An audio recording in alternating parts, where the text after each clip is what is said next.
Olá, tudo bem com você? Que bom estarmos juntos para darmos sequência ao estudo do meu livro, A Vida sob Nova Visão. Eu sou o professor Wagner Klein, sou professor de Física, terapeuta holístico e você está no canal Sob Nova Visão.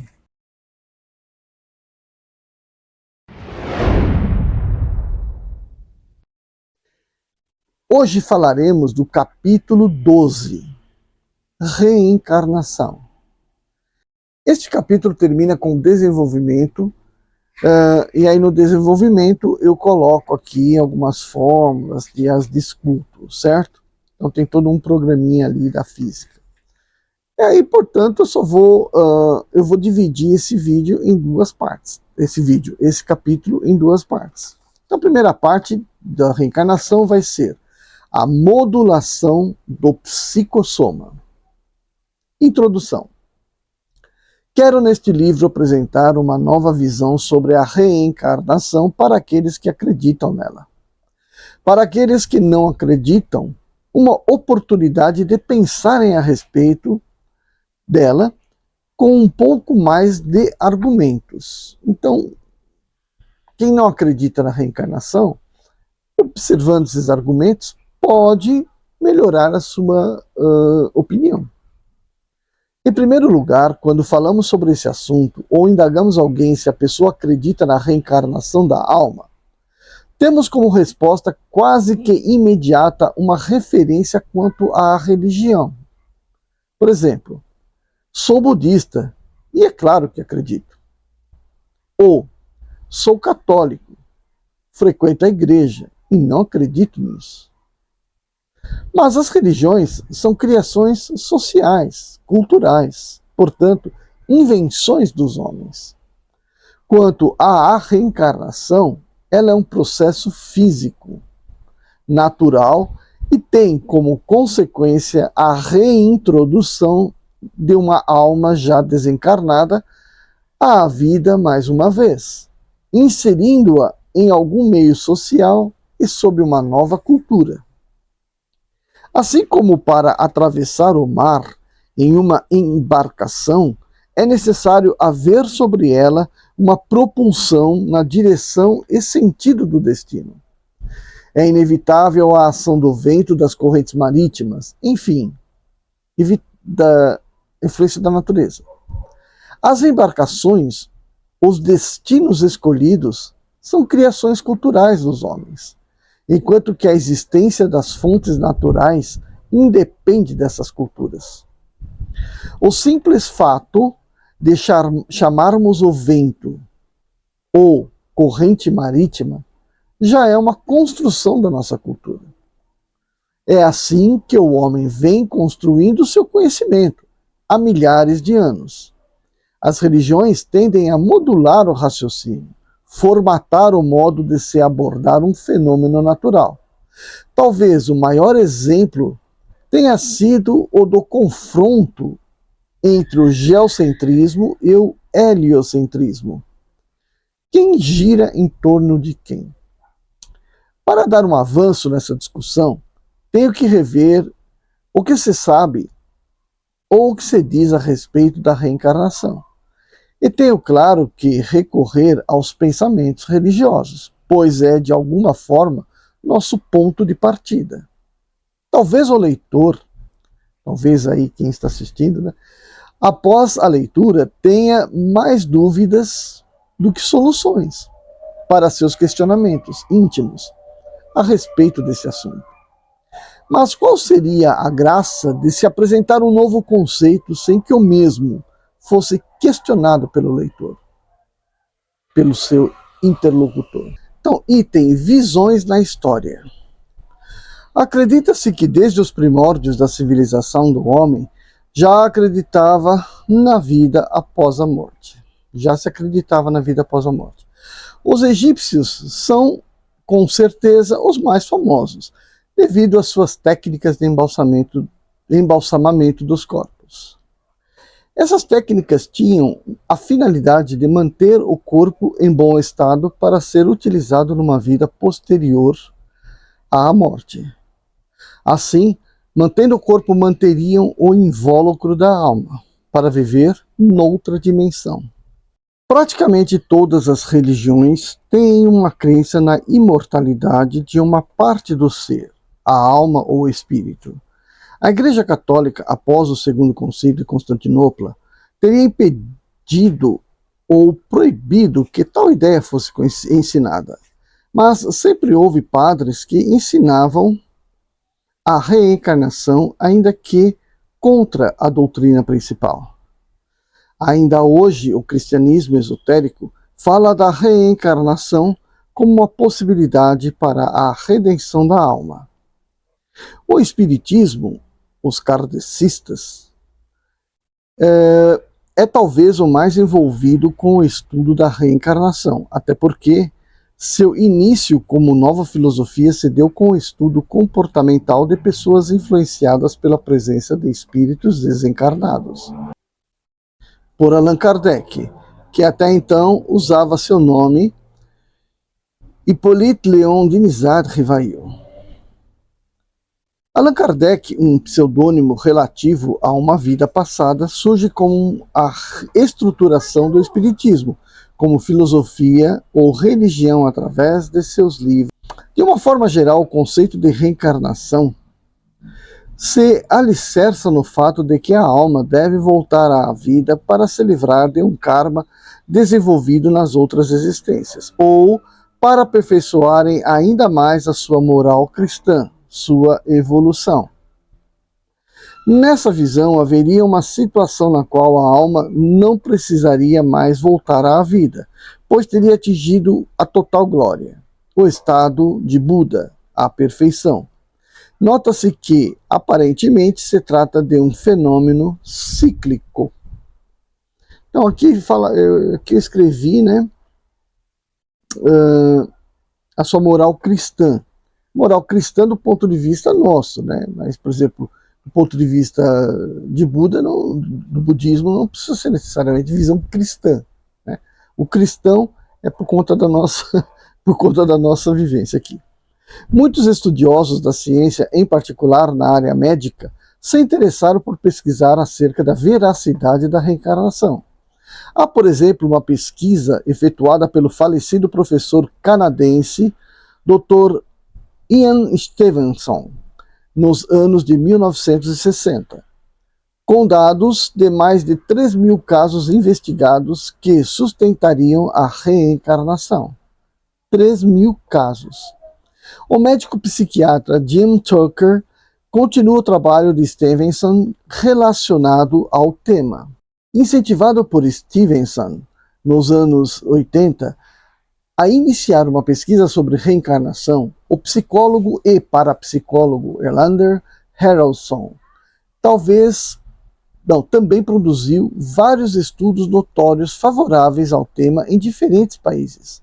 Outro grande pesquisador e defensor da reencarnação foi o engenheiro parapsicólogo Hernani Guimarães Andrade, como pode ser constatado, por exemplo, em seus livros Reencarnação no Brasil, de 1988, e Renasceu por Amor, em 1995.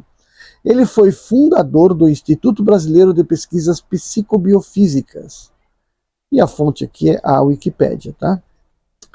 Comprovações. Podemos ver que os estudos até o presente foram realizados sobre os efeitos causados pela ocorrência da reencarnação. Há certa expectativa a respeito das causas que, por enquanto, são as citadas: o karma e o aperfeiçoamento moral. Mas, quanto às possíveis explicações, ainda se encontram na linha especulativa. O Espiritismo acredita que as almas em outro nível de existência tenham total controle sobre quando e onde reencarnarão e quais os destinos deverão seguir. Tudo estaria pré-determinado e sobraria para a alma reencarnada o livre arbítrio sobre suas ações e que, portanto, estaria livre para construir um novo karma ou um aperfeiçoamento. colocando o karma aqui como uma coisa ruim, tá? Mas o karma é simplesmente a ação promovida, né? Há pesquisas e estudos em casos de aparições de espíritos ou fantasmas, né? E por que razões estariam entre nós?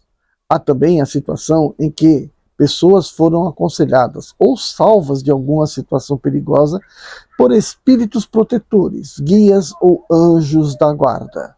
O próprio Espírito Santo falando com as pessoas e, enfim, espíritos entre nós.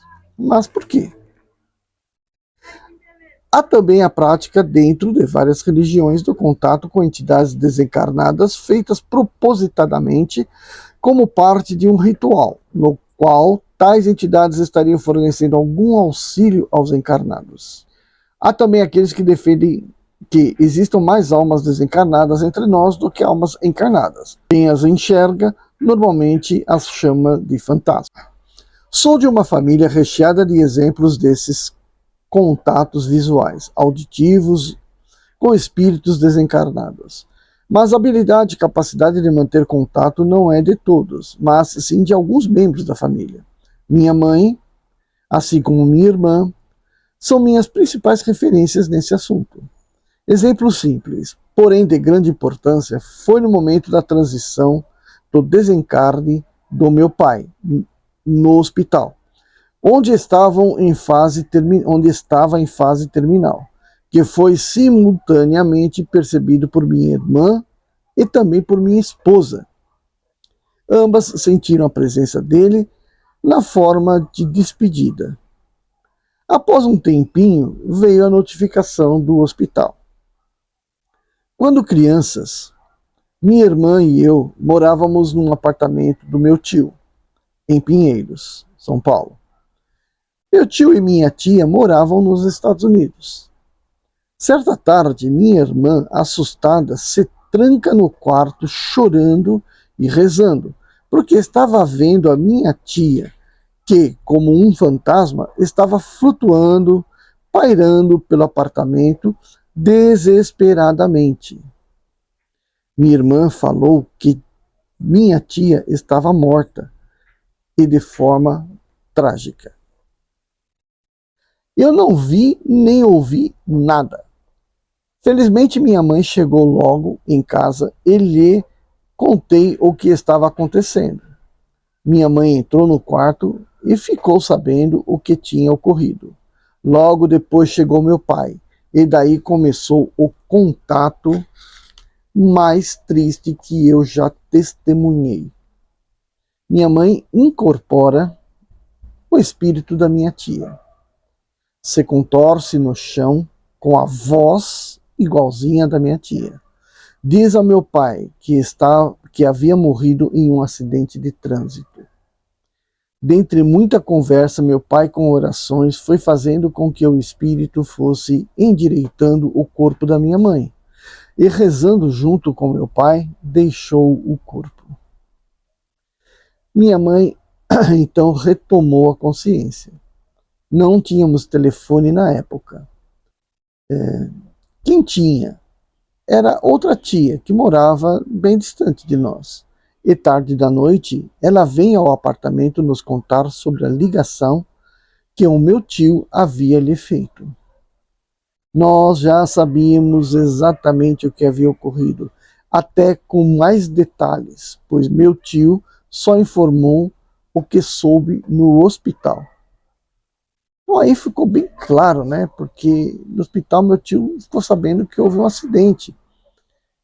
Minha tia tinha sido lançada pelo para-brisa da perua, que era uma Kombi, e aí, portanto, tinha sido uma coisa desse tipo. Ele foi levado para o hospital, mas já morta, né? E naquele momento ela comunicou com a minha família, com a minha irmã, né? E aí, portanto, a gente acabou sabendo os detalhes da colisão do carro e como ela ficou toda torta, toda arrebentada lá no chão, quando foi levada para o hospital. Isso nada nos informa sobre a reencarnação, mas nos dá motivos para a crença na existência viva de parte de nós após a morte do nosso corpo. Algo que não morre, que é imperecível. Muitos outros casos ocorreram nesse âmbito ao longo da minha vida. Eu sempre quis ter algum contato, mas isso nunca ocorreu, além dos nuances de intuição, sonhos enigmáticos, certas sensibilidades a ambientes carregados de energia negativa. Mas uma experiência em minha vida me marcou profundamente. Na verdade foram 3, né? Aqui eu só registrei apenas uma delas, mas 3 foram muito significativas. Era final de ano e eu estudava para a segunda fase da FUVEST. Havia dado enchente onde eu morava e o sobrado ao lado, sem moradores, que tinha sido uma cantina anteriormente, tinha alguns gatinhos miando desesperados no quarto dos fundos. Daí eu subi no telhado, de telhas finas, fui seguindo por cima da parede, que eu sabia existir abaixo da telha. O que eu não lembrava é que a certa distância da parede, da parede lá onde está a janela, a parede de baixo da telha acabava. E a telha estava sem nenhuma resistência por baixo, aquelas telhinhas de termite, né? O que aconteceu quando pisei nela, bem naquela parte ali da telha? A telha quebrou e eu desci 3 metros atolando as pernas na lama. Até aí só torci o pé direito sem problemas, pois a lama amorteceu a queda. O mais importante foi que na caída eu saí do corpo com toda a consciência, né? Vi meu corpo despencando enquanto eu descia devagar até entrar novamente nele. Estava provado para mim que a contrapartida do corpo, a alma ou espírito, ou como prefiro definir como psicossoma, né? Não houve dor, apenas uma descoloração súbita do local. Aí cores vivas das paredes, as cores vivas das paredes e até da lama deram lugar a tons de cinza. Ao entrar no corpo, eu dizia mentalmente: está tudo bem, Klein. Você não se machucou. Fui lentamente recobrando os movimentos. Pulei a janela aberta para voltar para casa, lá pela frente do sobrado. No fim, os gatinhos foram recuperados e se encontraram com a mãe. Deixa eu falar aqui de 2 coisas que eu não falei no livro, até porque, né, não estava assim diretamente ligada à experiência da saída do corpo com total lucidez. Mas são 2 experiências que eu já citei lá na outra playlist, que eu acho que é interessante de colocar aqui, porque simplesmente por uma vaidade pessoal. Primeiro contato: minha mãe faleceu e eu a encontrei durante o sono. Primeiro fato. Segundo fato: meu pai estava para morrer, né? O câncer já estava bem avançado nele, e ele me chamou, lá no quarto dele, me chamou para que eu fosse, durante a noite, né? Ele me chamou para que eu fosse ajudá-lo a se arrumar na cama, porque ele estava torto, não conseguia se ajeitar. Só que eu estava dormindo. Eu escutei isso e fui em perispírito. Eu me lembro perfeitamente, indo em perispírito até ele. Quando eu chego a ele na cama, ele também está em pé. E dizendo para mim, apontando para mim que era o corpo material que precisava de ajuda, não ele. E eu simplesmente voltei, zoom, para trás. E aí parece que foi assim, o que no filme mesmo aparece, né? Zoom, puxando para trás, acordei, e aí, portanto, eu fui lá. E aí, claro, só vi ele na cama, não vi o perispírito dele. E aí eu ajeitei ele na cama. Então essas foram as 3 grandes recordações, 2 delas muito emotivas, né? A do meu pai foi bastante chata, a lembrança não é agradável. A da queda é a mais curiosa, e a da minha mãe foi a mais satisfatória, né? Análise. Quando o assunto é espíritos, bons ou maus, ele é sempre interessante para mim.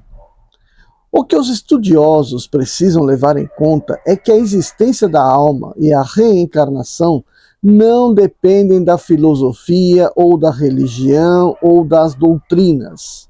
São naturais e devem ser estudadas como qualquer fenômeno natural.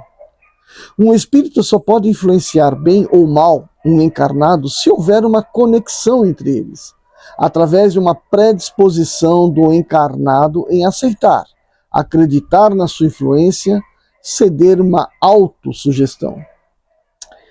Deve-se ter um foco no individualismo de cada um, que cada um é cada um. A astrologia na qual dou toda a credibilidade norteia meu pensamento a respeito da reencarnação. A princípio é necessário entender que nós, seres humanos, somos assim como somos por milhões de anos de evolução. Mas somos seres vivos, como os demais animais, as plantas, os fungos, protozoários, as bactérias, que diferenciamos dos seres não vivos pelo fato de estarmos vivos, ou melhor, nascermos, crescermos, reproduzirmos, morrermos, ou melhor, transitarmos para um estado no qual um novo ciclo terá início. A vida é cíclica. Há uma discussão a respeito de um ser não humano possuir alma. A pergunta é, por que não? A alma é a força geratriz da vida. O que parece ser lógico é que os seres menos complexos tenham almas menos complexas. Isso, por si só, descarta a metempsicose, que diz que uma alma humana poderia se encarnar num animal. Isso não faz sentido, pois a alma é uma geratriz da vida e, portanto, uma alma humana gerará um cérebro humano. Uma pessoa que em vida atingiu altos níveis de intelectualidade, de moral, não pode gerar um indivíduo estúpido, ainda que em ambiente cultural desfavorável ele vá se sobressair aos demais. É por isso que as pessoas sempre buscam por uma filosofia de vida nas quais os ensinamentos contemplem algo que lhes vai ao interior. Portanto, uma alma gera vida. Mas como isso é possível? Bem, veja que é necessário primeiramente que a alma esteja desencarnada para dar geração a outra vida. Esse fenômeno eu vou chamar de modulação e representar pela letra M. Então a modulação é o fenômeno no qual uma alma é modulada aos padrões materiais da geração da vida. Desde a fecundação à formação do embrião, o processo embrionário e o nascimento. Não vejo como seria possível a alma abordar o corpo só no momento do nascimento, como também é ensinado em algumas doutrinas filosóficas. No mapa astrológico do indivíduo, fazemos uma análise de sua personalidade e de sua vida com base no momento do seu nascimento. Mas as características físicas e fenotípicas acompanham esta análise. Por essa razão, a alma começa na sua modulação na formação desde a fecundação. O momento do nascimento é algo previsto de alguma forma. Deve ser por essa razão que no instante em que se desenha no céu o mapa do indivíduo, este deve nascer. Seja de 9 meses completos ou não. Como se a alma tivesse o tempo de 9 meses para se modular até o instante de nascer, se desenha então o céu. Mas e se a mãe se deslocar para outra parte do planeta? Isso terá sido desenhado no mapa da mãe e, consequentemente, previsto no mapa da criança. Do contrário, o indivíduo terá sérios problemas em desenvolver o seu potencial. Outra questão é o que é modulado? A alma? O espírito? O quê? Para responder a isso, tenho que me reportar a elementos ainda não bem discutidos, como o karma, por exemplo. O que é o karma? Por que razão nós o acumulamos e por que temos de nos livrar dele? Novamente, o karma como uma situação ruim, tá? E ainda, que karma a bactéria teria acumulado para ter que nascer de novo? Será que a bactéria cometeu algum pecado para ter de reencarnar? A resposta está sempre na nossa cara o tempo todo. A vida é cíclica. A alma, geratriz da vida, reencarna conforme um grupo de necessidades a serem satisfeitas, que garanta então a perpetuação da vida. O corpo material é transitório, como o casulo da borboleta, que assume duas vidas bem distintas, enquanto lagarta e enquanto borboleta. Assim, as necessidades a serem satisfeitas são a força propulsora da vida, inclusive sua continuação após a morte. A bactéria não desenvolveu seus meios de reprodução e de alimentação? Pois bem, então esse é o motivo de se reencarnarem. Por mais simples que possam ser, são vidas e possuem suas almas simples e garantem o processo cíclico de renascerem, de reproduzirem. Quanto mais complexas forem as criaturas, mais complexas serão suas necessidades a ser satisfeitas e, portanto, mais complexas serão suas almas. Isso é evolução.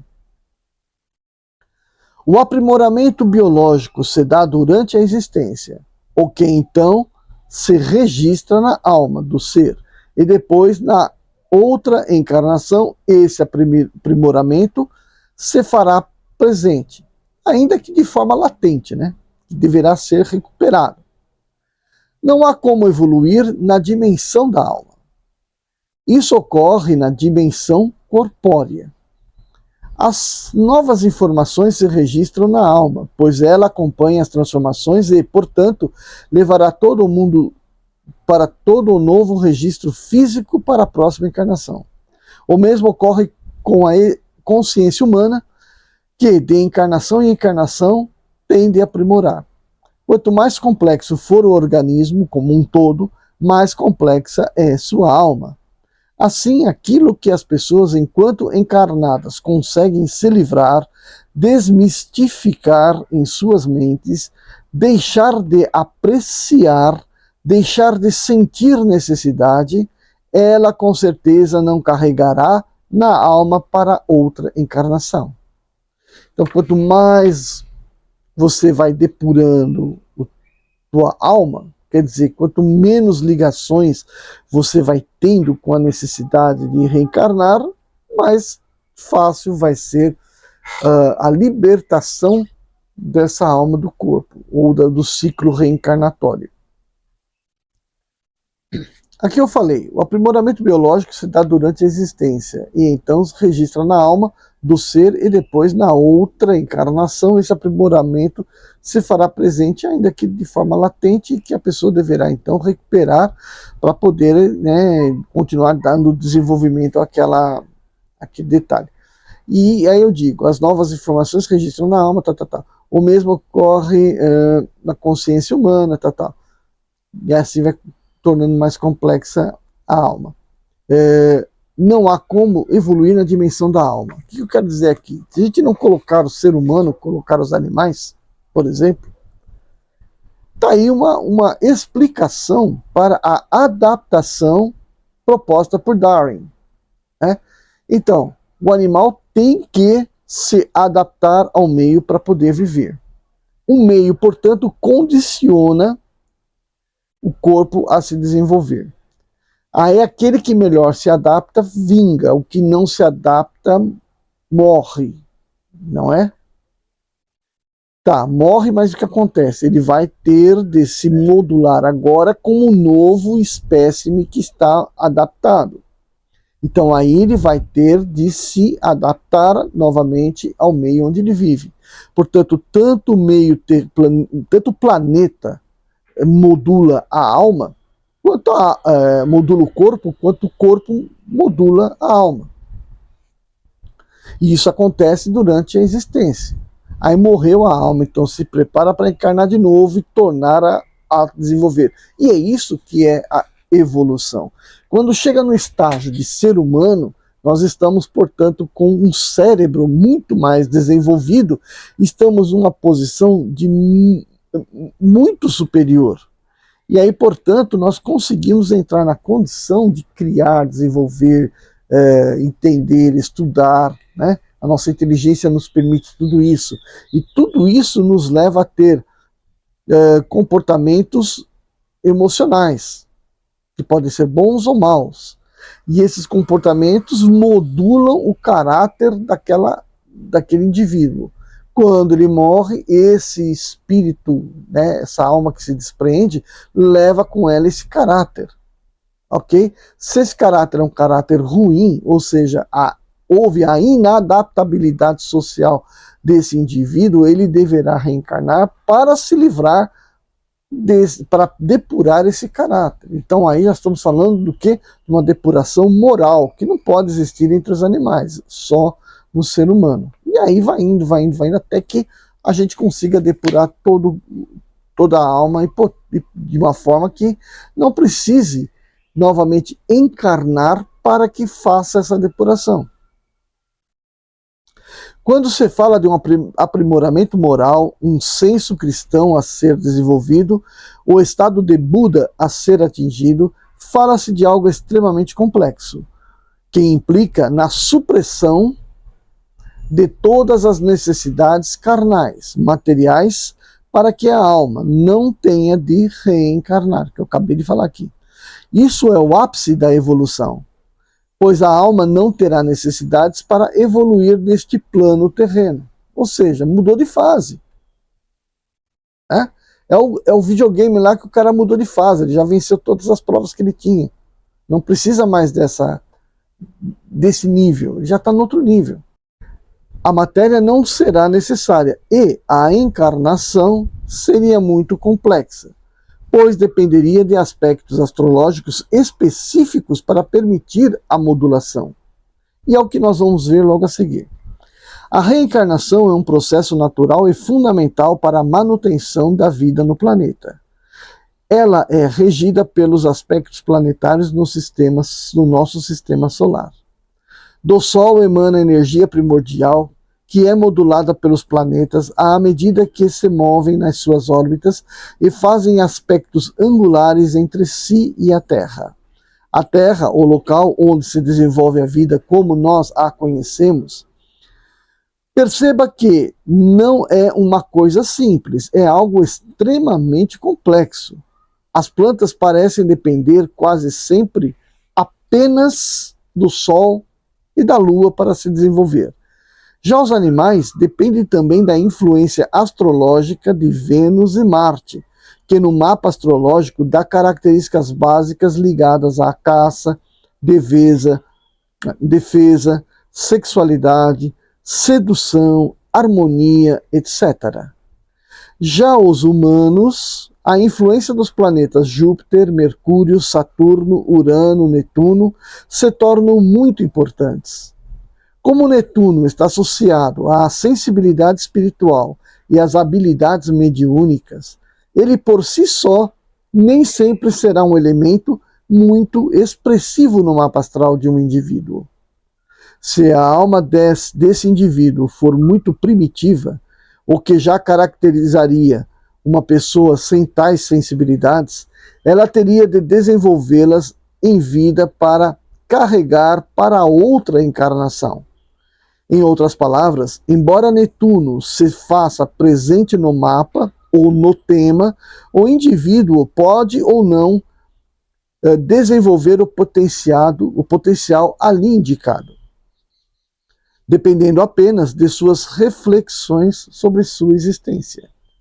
As habilidades mediúnicas são um ótimo exemplo disso. Quantas pessoas não as desenvolvem e quantas sim? Aquelas que nascem com tais dons implica sempre em um desenvolvimento em vidas passadas. Quem não as possui pode desenvolvê-las nessa existência. O mesmo pode ser atribuído a outro planeta, por exemplo, Mercúrio, que rege sobre a comunicação, expressão, inteligências múltiplas. Sua localização desfavorável no mapa astral indica dificuldades em se comunicar, formar ideias, relacionar-se entre os pares, né, e etc. Na escrita, né? Isso tem de ser corrigido nessa vida, para que na vida posterior o indivíduo consiga superar suas atuais limitações. E assim segue para as influências de cada um dos planetas. Bom, gente, eu espero que você esteja gostando desse capítulo. Espero contar com você para o próximo capítulo. Para o próximo vídeo, que é o desenvolvimento, tá certo? Então, senta o dedo no like. Se você ainda não é inscrito, se inscreva, tá bom? Faça um comentário e divulgue. Gratidão. Vejo você no nosso próximo vídeo. Tchau, tchau.